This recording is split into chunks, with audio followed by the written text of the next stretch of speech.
এগুলো তার first action. জি আমরা সবটাতেই খুশি, তাই না? জি। আর গাছে পানি দেওয়ার সময় ও ইন্টারেস্ট ফিল করছে না, সেটা ইম্পর্টেন্ট না। ওকে ওটা ঠিক আছে। ইম্পর্টেন্ট আপনার শেয়ার্ড এনগেজমেন্ট। গাছে জলও দেয় না দেয় ইম্পর্টেন্ট না, তাহলে আপনাকে আরো আনন্দ করতে হবে। বুঝতে পেরেছি, আপনি আরো ওকে বেশি। দেওয়ানোর চেষ্টা করে ফেলছেন না তো?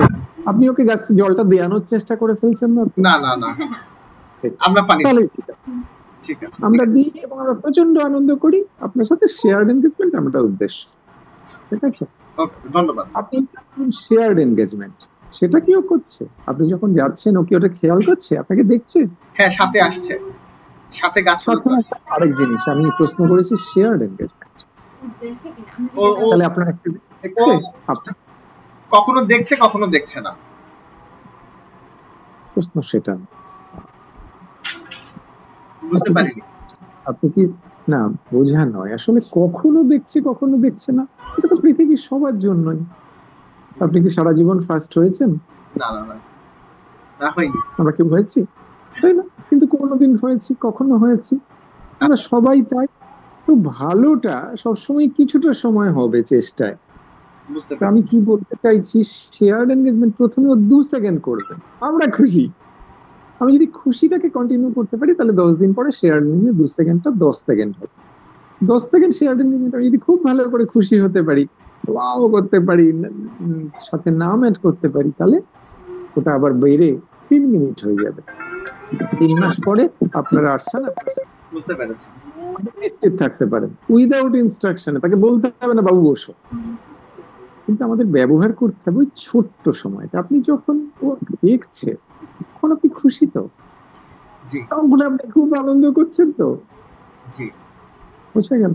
গোটাটার কাজটাই আমাদের হচ্ছে শুধু তার সাথে কানেক্ট করা।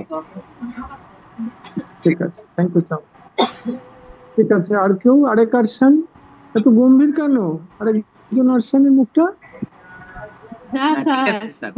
আসসালামু আলাইকুম। হ্যাঁ, ওয়ালাইকুম আসসালাম। স্যার, আমার বেবি এখন অনেকটাই মানে আই কন্টাক্ট বাড়ছে, আর শব্দ ভান্ডার অনেকটা বাড়ছে, ভাওয়াল কনসোনেন্ট দুইটাই বাড়ছে, আর প্রাণ চাঞ্চল্যতাটাও অনেক বাড়ছে। খুব ভালো, যদি লিস্ট অনুযায়ী বলেন একটু, তাহলে কি 1 2 3 4 করে একটু বলবেন যে কোথায় কোথায় কোনটা কোনটা। প্রথম অ্যাটেনশন আগের থেকে কতটা বেড়েছে? হ্যাঁ, অ্যাটেনশনও বেড়েছে। দ্বিতীয় শেয়ার্ড এনগেজমেন্ট, আমরা আগের দিন শিখেছি শেয়ার্ড এনগেজমেন্ট, সেটা এখন আগের চেয়ে কতটা কতটা সময়, মানে প্রথম যখন শুরু করেন তখন তো ছিল না বোধহয় শেয়ার্ড এনগেজমেন্ট, যে অবজেক্ট দেখা এবং আপনার দিকে নিজের থেকে দেখা, সেটা কি আগে ছিল এই লাইনে আসার আগে? না না।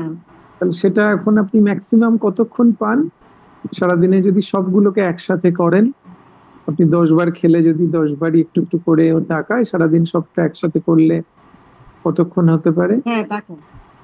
কতক্ষণ হবে সেটা? ধরুন একবার, আপনি একবার ভাবুন না, একটা বার আপনি যখন খেলতে বসছেন কত সেকেন্ড ও আপনাকে খেয়াল করে আর গাড়িটাকে খেয়াল করে? 30 সেকেন্ড 40 সেকেন্ড তো খেয়াল করি। এক একটা বার? হ্যাঁ, এক একবারে। হ্যাঁ, এক বাবা, থ্যাংক ইউ সো মাচ মাদ, খুব ভালো। হ্যাঁ, সব সব আপনাদের জন্য। কিন্তু আরেকটা দেখি, ও আগে কবিতা বললে কখনই তাকায় মানে শুনতো না, কিন্তু এখন কবিতা যদি আমি বলি বা যদি অভিনয় করি, ও এটা মনোযোগ দিয়ে শুনে, আবার এমনকি আমি যখন অফ করি তখন ও আমার হাত ধরে না আবার বলতে মানে হ্যাঁ মানে আসলে দেখুন, শেয়ার্ড এনগেজমেন্ট যেদিন আমরা শিখেছি সেদিন আমরা একটা কথা বলেছি যে এটা অনেকটা টাকার মতন, মনে আছে কথাটা? অর্থের মতন বলেছিলাম। শেয়ার্ড এনগেজমেন্ট এমন একটা স্কিল, এটা আমরা যত বাড়াবো তত তার শেখার ক্ষমতাটা বাড়ে। তো আপনি যে ওই যে 30 সেকেন্ড বলছেন, এটা মানে তো বিরাট দারুণ ব্যাপার, খুব আনন্দের কথা সেটা। ওই যে ওইটা হওয়াতে ও যে কোনো কিছুতেই আপনার সাথে কানেকশন বাড়ছে, এবং আপনি যদি ওটাকে ব্যবহার করতে জানতে হবে, মানে আপনি হয়তো খেয়ালই করছেন না, ওটা তাকাচ্ছে, আপনি ভাবছেন ওটা করছে না, তাহলে তার এগোনোটা তুলনায় কম। কিন্তু ওই যে ওই কানেকশনটা, ওটা যে কোনো লার্নিং এ তাকে হেল্প করবে। বাহ, খুব ভালো, thank you so much. Thank you so much. আমাদের স্যার আমাদের হাত ধরলে মানে কোনো কিছু চাইলে আমি হাত ছড়াই ফেলি, একবার দুইবার হাত ছড়াই ফেললে তখন মানে চিৎকার দিয়া বলে বাবা ওটা মা। কমিউনিকেশনের পার্ট। আমরা আজ আর পরের দিনটা ওটা শিখবো। হ্যাঁ, ওটা আজকে আমরা শিখবো কি, আপনাকে খুব স্পেসিফিক ওখানে স্কিল তৈরি করতে হবে। আমরা বলছি ওটায় আসবো। হ্যাঁ, কমিউনিকেশনের পার্ট যেটা দেখুন অলরেডি কি হয়েছে, আগের চেয়ে বেশি কানেক্ট করছে, শব্দ বেশি করছে, অনেক কানেকশন তো অনেক বেড়ে গেছে আগের চেয়ে, তাই না? কমিউনিকেট করছে বেশি। এবারে ওখানে আমরা কি করব সেটা প্রথমত আজকে থেকে আমরা ওটাকে জানতে শিখবো, অ্যাসেসমেন্ট, তারপরে অ্যাসেসমেন্টের জায়গায়ও আসছিলাম, বলবো ওটাতেও আমরা বেরিয়ে যাব। ওকে। ঠিক আছে, আর কেউ কিছু বলবেন?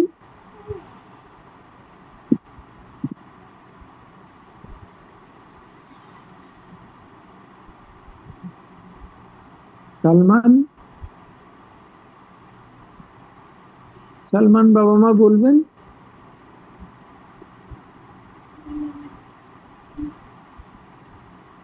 সালমানের মা কোথায়? সালমানের কি বাবা না মা, এটা কিছু বুঝতে পারছি না। সালমান আহমেদ নাহিন, আনমিউট করুন। বাবা না মা বোঝা যাচ্ছে না, কিরকম সব ঢেকে ঢেকে বসছেন, কিছুই বোঝা যাচ্ছে। বলেন, কথা বলেন। হ্যালো, আমি সালমানের বাবা। ও, আপনি সালমানের বাবা? আচ্ছা আচ্ছা। কিন্তু স্যার আজকে গেছিলাম, আমি এক জায়গাতে গেছিলাম। আমি আপনাকে চিনতে পেরেছি, আপনাকে বুঝেছি, খালি সালমানের বাবাটা গন্ডগোল করে ফেলেছি। গাড়িতে আছি তো, যার জন্য আমি ইয়ে করতে পারতেছি না। ঠিক আছে ঠিক আছে, না না আপনি ঠিক আছেন। আমার একটু কথা বলি। মাঝে মধ্যে কথা তো বলে, আমি সব কিছু ঠিক আছে, কিন্তু রাগ করে খুব বেশি। হ্যাঁ বাবা, আমরা এখন রাগের জন্য কিছু কাজ করিনি, তো আমরা করবো আজকের পরেই, আমরা বলবো, আমরা ওর অ্যাসেসমেন্ট করবো। তাকে স্কুলে দেওয়া হয়েছে, তো স্কুলে দেওয়া হয়েছে, ক্লাসে এসে তার নিচতলা, হ্যাঁ সুশীল চারতলা, ওই রুমে থেকে আমরা তো ক্লাসে আসতে পারে না, এই একটা ভেজাল লাগতেছে। আমি কথাটা কি বললাম আপনি শুনেছেন? জি, আমরা ওর বিহেভিয়ার নিয়ে এখনো কোনো কাজ করিনি, আমরা আজকের পর বলে দেবো। আর অ্যাসেসমেন্টের ডেট ঠিক হয়ে গেছে, যারা কন্টিনিউ করবেন। আমরা যখন ওর অ্যাসেসমেন্ট করব, 5 দিন অ্যাসেসমেন্ট হবে, অসুবিধে শুনবো সব, আর 48 ঘন্টা আমরা শিশুকে দেখবো, তারপরে আমরা ওই খারাপ আচরণগুলো নিয়ে কাজ করব। হ্যাঁ, আমরা বলবো সেটা। ঠিক আছে, ঠিক আছে। কোথায় রাকিবুল ইসলাম কিছু বলছিলেন? জি, ভালো আছেন? খুব ভালো আছে। আচ্ছা স্যার, আমার বাচ্চাটা যেটা হচ্ছে, ও তো বেশ কিছুদিন আসলে অসুস্থ ছিল, চিকেন পক্স ছিল। তো ওই টাইমটাতে আসলে অন্য কাজগুলি করা হয়নি, কিন্তু ওর প্রবলেমটা যেমন ওর আই কন্ট্যাক্ট আগে থেকে ছিল, হ্যাঁ, আর ওর সিটিং হ্যাবিট খুব ভালো, সে নর্মাল স্কুলে যায়, হ্যাঁ, সে খুবই নম্রভদ্র বাচ্চা, কিন্তু ওই হ্যান্ড ফ্লাপিং আর জাম্পিং, হ্যাঁ, এটা কোনোভাবে মানে আমার পক্ষে এখন এই স্টেজে আসলে জাম্প করাটা তো কোনোভাবে পসিবল না। আর আপনাদের এই কাজগুলি করার ফলে যেটা হচ্ছে যে মানে ও আমার মানে ও একটু বিরক্ত হচ্ছে। ও যেমন হ্যান্ড ফ্লাপিং, আমরাও হ্যান্ড ফ্লাপিং করছি, ও তখন আমাকে ধরে রাখছে, মানে আমাকে চেপে রাখতেছে যেটা আমি এটা না করতে পারি। আর ওর একটু পানির প্রতি ফোবিয়া আছে, তো যখন ছাদে গাছে আমি পানি দিব বা এই কাজটা করতে যাব, সে ছাদে কোনোভাবে যাবেই না, মানে সব ফোর্স করে নিতে হচ্ছে। তো গেলেও সে একটু কোনাতেই দাঁড়ায় থাকবে এটা। তো 2-1 দিন পরে দেখলাম যে না, ওই পানির দিকে সে আসছে বা আমাকে নিষেধ করা, ও কিছু করছে না, একটু দেখতেছে যে আমি পানি দিচ্ছি এরকম আর কি। কিন্তু জাম্পিংটা সে খুশি হয়ে গেলেই করে, এটা কোনোভাবে যাচ্ছে না। হ্যান্ড ফ্লাপিংটা কিছুটা সবাই যখন করছি আমরা, তখন আমরা যখন করি তখন শেয়ার করে না, একটু মুটি মুটি হাসে, তার আই কন্ট্যাক্ট ভালো, সে তাকালে রেসপন্স করে বা কথা বোঝে, তোমার সাইডটা করো সেটা করো, সে কথা বোঝে। কিন্তু হ্যান্ড ফ্লাপিংটা স্যার অনেক দিন থেকে ট্রাই করছে, আমি তো আসলে ওকে নিয়ে সেই 16 মাস বয়স থেকে কাজ করছি। তো হ্যান্ড ফ্লাপিং এর জন্য এনিম্যাল ওয়াক, তার ওয়েট লিফটিং, অনেক কিছু করা হয়েছে, কিন্তু কখনো আমি খুব গুড রেজাল্ট আমি হ্যান্ড ফ্লাপিং এর ক্ষেত্রে পাইনি। হ্যাঁ, অনেক কিছু ওর চলে গেছে, হ্যাঁ, কিন্তু ওই যে রাউন্ড করে ঘোরাটা, এটা আমার মেয়ের খুব ছোটতে ছিল। এটা কিন্তু আমি যখন অকুপেশনাল থেরাপি, ফিজিওথেরাপি দেওয়ার পর এটা চলে গেছিল, কিন্তু এটা আবার কেন কাম ব্যাক করলো এটা আমি আসলে বুঝতে পারছি না। হ্যাঁ, মানে একটা মানে শুধু ডাইনিং টেবিলের উপরই রাউন্ড করে ঘুরে, অন্য কোনো জায়গায় আবার রাউন্ড করে ঘুরে না সে। কি নাম মা শিশুর? রুমাইসা, 5+।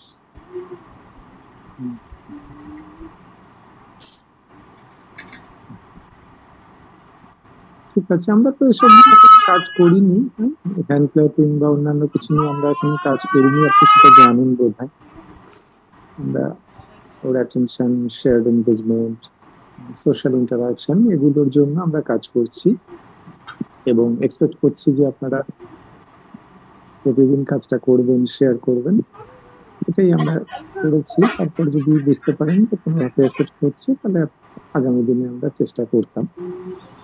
আর বাকি তো অকুপেশনাল থেরাপি, ফিজিওথেরাপি আপনি অনেক যেগুলো জানেন ওগুলো আমরা এখনো করিনি। আমি যেমন ওটা জানিও না, আমার তো ওই বিষয়ে পড়াশোনা নেই। ওগুলো আবার আমাদের ধরুন আলাদা আলাদা মানুষ আছে যারা অন্যান্য প্রফেশনাল থেরাপিস্ট, নিউরোথেরাপিস্ট সব আলাদা, সেটা আবার আমার জানা নেই। সেটা যখন সেশনে অ্যাসেসমেন্ট হয় তারপরে ধরুন ওই জিনিসগুলো আমরা জেনে করি। এখন যে কাজটা আমরা করছি সেটা অ্যাকচুয়ালি ব্যাকগ্রাউন্ড হচ্ছে রিসার্চে যদি বলা যায় সেটা ডেভেলপমেন্টাল অ্যাপ্রোচ বা ন্যাচারালিস্টিক অ্যাপ্রোচ বলা হয় এটাকে। সেই প্রসেসে আমরা চাইল্ড ফিড ফলো করে কাজটা করি এবং যেখানে প্রথম হ্যান্ড ক্ল্যাপিং বা কিছু এর উপরে আমরা ডিরেক্টলি কোনো ইন্টারভেনশন প্ল্যান দিইনি। এটা মেবি আপনি কপি করলেও থামিয়ে দিচ্ছে, বিরক্ত হচ্ছে, হোয়াটএভার ইট ইজ, বাট আপনার যখন কন্টিনিউ করি তখন আমরা 100তে শিশুর ক্ষেত্রে আমরা পজিটিভ রেজাল্ট পেয়েছি, থ্রু রেজাল্ট। এই এক্সপেকটেশনই আমরা কাজটা করছি। আপনি প্রতিদিন কাজটা করবেন, শেয়ার করবেন প্রতিদিন, এবং তাতে আমরা ধীরে ধীরে এগিয়ে যাবো। তারপর যে সেকশনটা অসুবিধা থাকবে সেগুলো আমরা যখন জানবো, অ্যাসেসমেন্ট করবো, তখন আরো ডিটেইলে আমরা এগোতে পারবো। ঠিক আছে, থ্যাংক ইউ।